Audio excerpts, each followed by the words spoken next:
This is our second video for Wave 13. I'm going to jump right in and take a look, this time at the Dominion Reklar expansion. I love my Cardassian ships, so it's always nice to see them getting a little more love.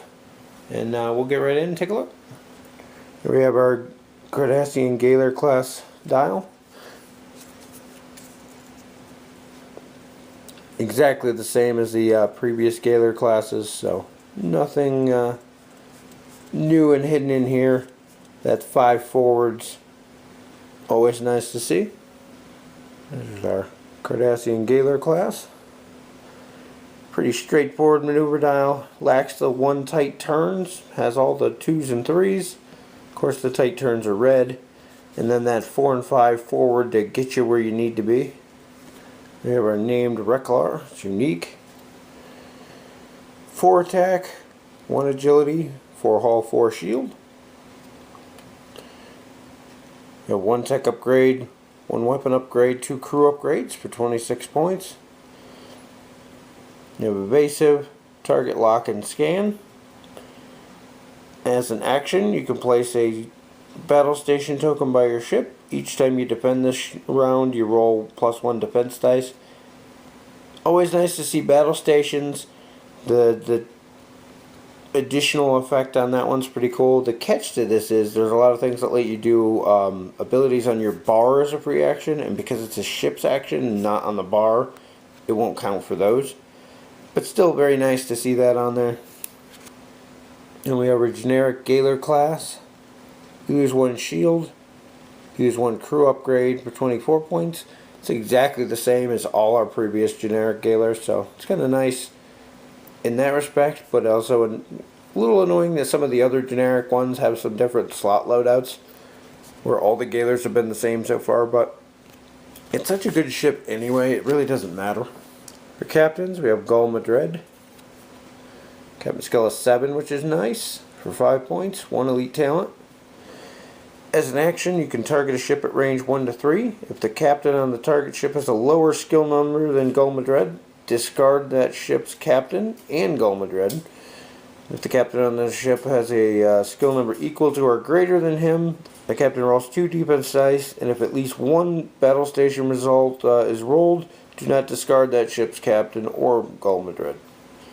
So, as its uses, you can gamble on it if you're fighting somebody who's the same or higher, or you can guarantee taking out their captain if they are lower.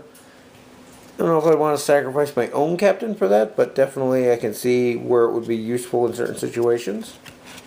Gul Madrid is also an Admiral.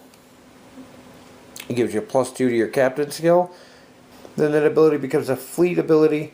They actually mentioned the numbers 6 and 7 in here because he doesn't have a captain skill anymore on this side, but makes it a little more useful. Still going to be discarding him for 5 points, which is kind of steep, but until you use him, you're gaining that +2. But I see him being used a lot more for his ability on the Admiral side than as your captain, because otherwise you're leaving your ship with a 1 skill captain for the rest of the game. Next we have Gul Lemec. Captain skill of 4. 1 elite talent for 3 points. When attacking a ship whose captain has a lower skill than Lemec's, gain +1 attack die against that ship. With a skill 4, it's going to be rough to find things smaller than him, unless you're attacking a lot of 1 skill captains, or if you're using things like the Admiral to boost him up, and there's a few other cards that'll boost up your captain skill. That could come in handy as well, but interesting captain, better than a 0 skill nothing, but not the best ability in the end. Next we have Gul Lissette. Captain skill of 3 for 2 points. If you damage an opponent's hull with a critical, you may search the damage deck for power disruption or minor explosion card instead of drawing a random card. Reshuffle the damage deck when you're done. Definitely interesting the fact that this doesn't require a discard or disable or anything, so you can do that every time you hit somebody with a crit. Being able to give him one of those two, I'd have to look up what they actually do, but picking specific damage cards is always nice. You know what you're going to get. At the same time, you miss things like the secondary explosions or warp core breach, that kind of stuff. has its uses. The fact that you can do it every time if you choose to is always nice, so definitely a nice option there. We have our generic Cardassian captain. Chem skill 1, 0 points. For elite talents, we have coded messages, 5 points. As an action, you can discard this card to target a friendly Dominion ship that is not within range 1 to 3. The target ship immediately performs an additional maneuver listed on its dial with a speed of 3 or less. Place a battle station token beside your ship and the target ship. This upgrade can only be purchased for Dominion ships. I'm not a huge fan of 5-point discards. I've said that 1,000 times. At the same time, being able to regroup your ships is always nice. Specifically using it on something that's farther than range 3 away from you, giving it that free action and getting a battle stations out of it for both ships. Definitely a useful card. Like I said, I'm not a huge fan of the 5-point discards, but definitely this one has its uses. Next up we have standard attack formation, 4 points. If your ship's within range 1 of 2 other friendly ships when you initiate an attack against a ship that is in your forward firing arc of all 3 ships, you can discard this card during the roll attack dice step to gain +2 attack dice for that attack. 4-point discard, iffy. A lot of requirements to meet as well, so useful but not great. For crew we have Glyn Tajor, 3 points. When attacking a ship at range 3 during the roll defense dice step, you may discard this card to force your opponent to roll 1 less defense die. 3-point discard, not really the best. Even for losing 1 defense, I think I'd rather use scan. You get the same impact, and other abilities can trigger off it as well. Next up we have Korak. Not sure why some of them have the actual titles in their name, like Glyn and Gul, and some don't. It's always bothered me about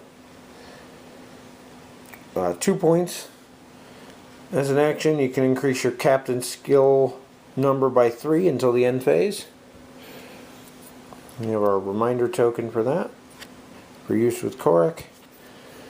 He works good along with like Gul Lemec to boost up your captain's skill, so you can get that ability of his to actually do something. For weapons, we have the aft weapons array, 4 points, 4 attack, range 1 to 3. Disable to perform the attack. You can only target a ship that's not in your forward firing arc with this attack. An upgrade can only be purchased for a Dominion ship with a hull value of 4 or greater. On the positive aspect, that means it can be put on things like the battleship and the cruiser for the Jemadar, which is nice. But definitely a useful weapon. 4 dice at all ranges out of the rear is useful. It's a disable, but it doesn't require a target lock, so it's a trade-off there. One of the better weapons, I think, for secondary. Anything that gives you that 360-degree arc of fire is nice. For our tech upgrade, we have Subspace Carrier Wave, 4 points.